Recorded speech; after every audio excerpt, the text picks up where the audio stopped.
It would have been, I would have just been kind of going, hey, I'm Dean Lewis and this is what inspired Be Alright. It all started when I was on the phone to my ex-girlfriend, and I used to do these things where I'd try to make her laugh by pretending to do accents and all this silly stuff, and I was sort of pretending to be this rapper. And I started like just kind of making up silly things, but I would have been doing an English accent, which I don't want to do again because it looks so ridiculous. She actually said to me, hey, that's pretty good, you should record that. So I hung up the phone and recorded this voice memo of me just kind of doing this, and then ran into the room with John and was like, hey, listen to this idea. And we sat down on the piano, started freestyling melodies and lyrics out. Had my memos in my phone, I went to sleep, and when I woke up, my phone had fallen on the ground and smashed. And I had no recordings of what we did last night. I'm the kind of writer where if I don't record it, I just won't remember what it is. I have to get it down. But then I realized that I'd sent my girlfriend at the time a little snippet of the song that we'd just been freestyling and trying to figure out. And so I went to my sent file in my email and had this little voice memo. It was the only thing that remained of Be Alright. And that led me to be able to expand basically the song, because it had the core and some of the melodies in it, and which kind of led me to be able to finish the song. So the first few times I recorded this song, the chorus never felt like a proper chorus. It never felt like it kicked up a notch. I was sitting there and I was just playing the chorus how it was back then, which was, I know you love her, but it's far too... Oh my God, I screwed it up, the lyrics. You can cut that? I know you love her, but it's over, mate. It doesn't matter, put the phone away.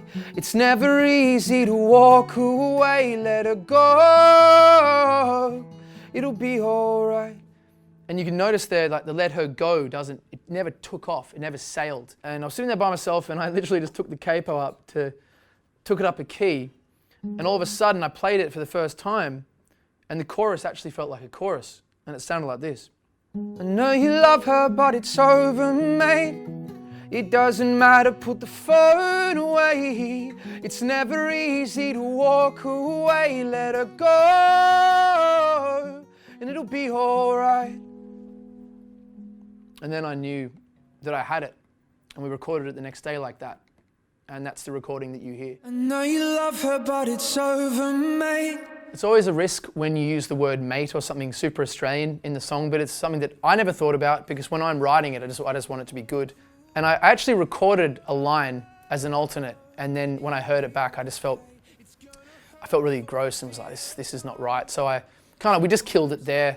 But I think sometimes it's cool when something that you think is going to make something more broad, if you make it more niche, sometimes that can help even more. Be Alright's sort of unlike a lot of my other songs, because I wrote it about not only things that happened to me, but also things that happen to friends and family and crazy stories that I've been told. And I sort of combined all these stories into one song.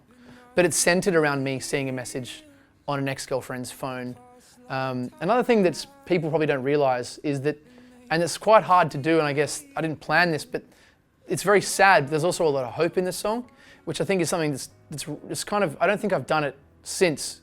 And I didn't realize I was doing it at the time, but it's definitely a song that's about surrounding yourself with good people as well. 4 versions later, we'd had a mix by 2 different people, and we got up to mix, I think it was number 28 worth of changes.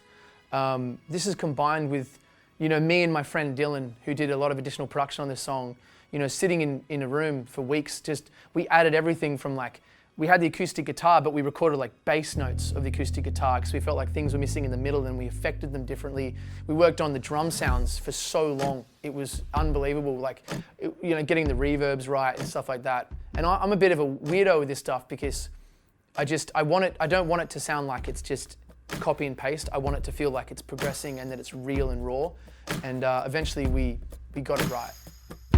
And for me at least, I work on a song until I love it, and then I keep working on it until I hate it, but I know it's good, and then I release it, and then see what happens.